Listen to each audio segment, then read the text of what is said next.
Hello বন্ধুরা, সবাই কেমন আছেন? আশা করছি সবাই ভালো আছেন, ভালো থাকবেন। তো আপনাদের আশীর্বাদে আমিও ভালো আছি। ঠান্ডা লেগেছে। আর এই যে এখানে দেখছেন গাটি কচু আছে। আজকে গাটি কচু নিরামিষ একটা ওই আলুর দমের মতো রান্না করব। তো দেখবেন কিভাবে রান্না করছি। তো আশা করছি আপনাদের ভালো লাগবে। এই যে গাটি কচুটা ধুয়ে নেবো এবারে। একদম কাদা আছে, এখনো বালি ভর্তি কচুর মধ্যে। তো ঠিক আছে, আমি ধুয়ে নিই, গাটি কচুটা ধুয়ে ফিরে আসছি আবার রান্নায়। গ্যাস ধরিয়ে দিয়েছি, জলও নিয়ে নিয়েছি। কচুটা আগে সিদ্ধ করে নেব। এখন ধুয়ে নিয়েছি কচুগুলো, খুব মাটি ছিল কচুর মধ্যে। এবারে সিদ্ধ করতে দিয়েছি, এবারে ঢাকা দিয়ে দেবো, তাহলে তাড়াতাড়ি সিদ্ধ হয়ে যাবে। এবারে ঢাকা দিয়ে দিচ্ছি, একটা ফোড়া দিয়ে 5-6 মিনিটের জন্য ঢাকা দিয়ে রাখলাম। 5-6 মিনিটের মধ্যেই আমার কচুগুলো সব সিদ্ধ হয়ে যাবে। তো ঠিক আছে, 5 মিনিট পরে আবার ফিরে আসছি। বন্ধুরা, 5 মিনিট পরে আবারও চলে আসলাম। কচুটা আমার সিদ্ধ হয়ে গেছে মনে হচ্ছে। দেখুন, এই যে একটা ভেঙে দেখাচ্ছি, এই যে ফেটেও গেছে, মানে সিদ্ধ হয়ে গেছে। ভাঙবো না, একটা চামচ দিয়ে। এই যে একদম সিদ্ধ হয়ে গেছে, এই যে ফুটো হয়ে গেছে। তো ঠিক আছে, এবারে নামিয়ে নেব, ঠান্ডা করতে দেব। আর ততক্ষণে আমি এদিকে গ্যাসটা নিভিয়ে দিয়েছি, একটা ঝুড়ির মধ্যে ঢেলে ঠান্ডা করে নেব। যেহেতু নিরামিষ করব, এই জন্য এখানে 2টো পেঁয়াজ নিয়েছি। বন্ধুরা ক্ষমা করবেন, পেঁয়াজ বলছি, পেঁয়াজ রসুন দেবো না, তো ওই জন্য 2টো টমেটো নিয়েছি। আর এখানে এক টুকরো আদা নিয়েছি। ধনে জিরে এগুলো আমার গুঁড়ো আছে, তো ওই জন্য টমেটো আর আদাটা একটু ঘষে নেব। তো ঠিক আছে, আমি এবারে এগুলো রেডি করে নিয়ে আসি। কচুটা তো তখন ঠান্ডা হবে। কচুগুলো সব ছাড়ানো হয়ে গেছে বন্ধুরা। এবারে কড়াই বসিয়ে দিয়েছি, ধুয়ে আবার তেল ঢেলে নিচ্ছি।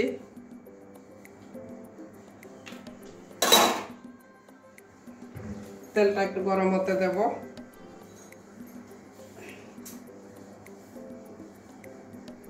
তেল গরম হয়ে গেছে,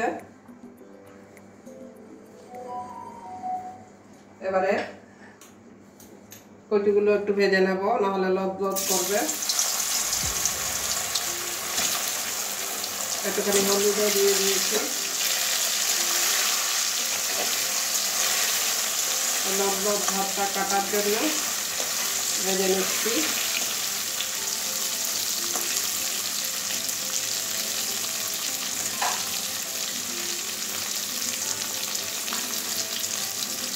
আর একটু হলুদ দিয়ে দিচ্ছি কালারের জন্য, কালারটা ভালো হবে। একটা লদ লদ ভাব থাকে, কচু সিদ্ধ করলে সেই জিনিসটা কেটে যাবে ভাজলে। হালকা একটু ভেজে নিচ্ছি। আর বড় বড়গুলো মাঝখানে কেটে দিয়েছি, 2 পিস করেছি, তাহলে মশলাগুলো ঢুকবে আর খেতে ভালো লাগবে।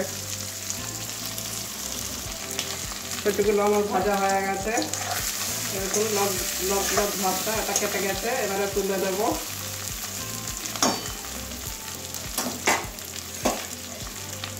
হাতা দিয়ে তুলে নেব, তাহলে তাড়াতাড়ি হয়ে যাবে।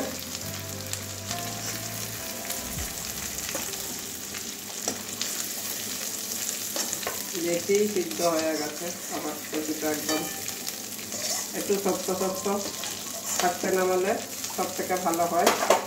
যাই হোক, আবার একটু বেশি সিদ্ধ করে ফেলেছি কচুটা। আর একটু তেল দিয়ে দেবো।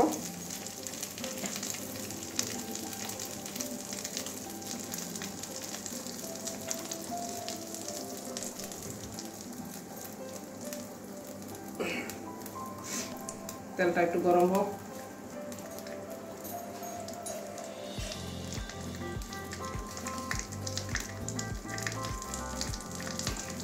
এই যে গোটা জিরে দিয়ে দিচ্ছি 1/2 চামচ।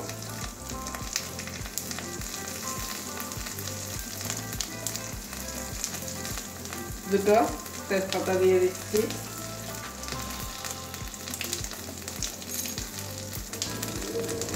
এবারে আদা কুচি দিয়ে দিচ্ছি। আমি কাঁচা লঙ্কা দিয়ে রান্না করবো বন্ধুরা, শুকনো লঙ্কা আজকে দেবো না। শুকনো লঙ্কা অনেকদিন ধরে শুকনো লঙ্কা আনছি না, এখন বর্ষাকাল কালো কালো হয়ে যায়, ওই জন্য আমি আনা হচ্ছে না শুকনো লঙ্কা। এক সপ্তাহ মতো ভালো থাকে, তারপরে ভিতরটা কেমন কালো হয়ে যায়, ছোটা করে যায়। আদা কাঁচা গন্ধটা চলে গেছে। এবারে সব মশলাগুলো এক জায়গায় করে নিয়েছি, জিরে গুঁড়ো, ধনে গুঁড়ো, হলুদ, কাশ্মীরি লাল লঙ্কার গুঁড়ো, এগুলো দিয়ে দেবো।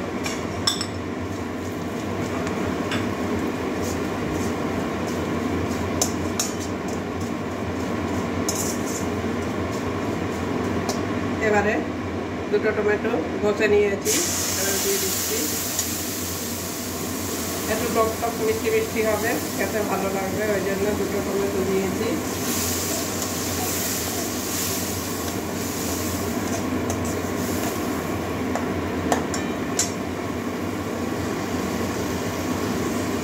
এখানে গোটা গরম মশলা আছে, সাদা গোলমরিচ আছে, দুটো লবঙ্গ আছে, দুটো এলাচ আছে, এগুলো এখন দিয়ে দেবো, তাহলে গন্ধটা ভালো থাকে আর কি।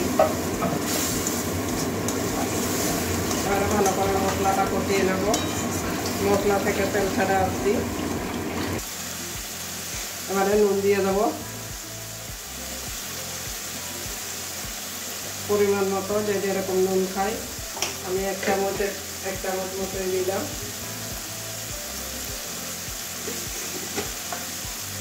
তরকারিটা ব্যালেন্স রাখার জন্য একটুখানি চিনি দিয়ে দিচ্ছি।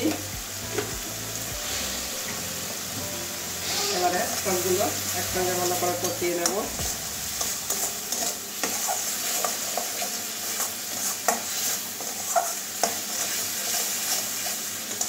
টমেটো দিয়েই আমার মশলাটা কষা হয়ে যাচ্ছে। একটুখানি জল দিয়ে দেবো, টমেটো কাঁচা গন্ধটা যাতে চলে যায়। জল দেওয়া হয়নি, টমেটোর জল দিয়েই কষাচ্ছি। এবারে একটুখানি জল দিয়ে দেবো, জল দিয়ে কষিয়ে নেব। মশলাটা আমার ভালো করে কষাতে হবে, কারণ আমার কচুগুলো সব সিদ্ধ করে রাখা আছে। জাস্ট একটুখানি ফুটিয়ে নেব। এবারে মশলা থেকে তেল ছাড়া অবধি কষাবো।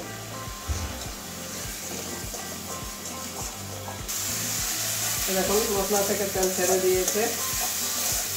আমি আগে জল দিয়ে দেবো, কচুটা পরে দেবো, কারণ অনেকটাই আমার কচু সিদ্ধ হয়ে গেছে। আমি যদি মশলার সঙ্গে কষাই তাহলে আমার কচুগুলো সব গলে যাবে, ভেঙে যাবে, ওই জন্য জল আগে ফুটিয়ে নেব।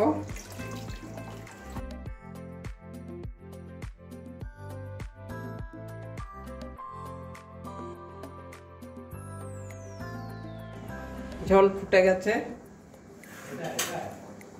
এবারে কচুগুলো সব দিয়ে দেবো।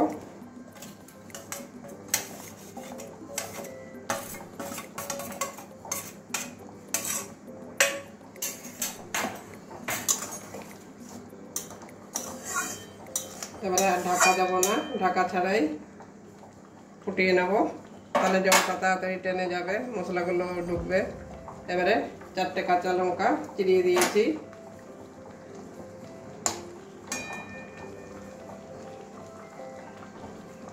আরে আবারও 4-5 মিনিট ফুটিয়ে নেব। তো বন্ধুরা এবারে ধনেপাতা একটু কুচি করে নিয়েছি, ধনেপাতা কুচি দিয়ে দেবো।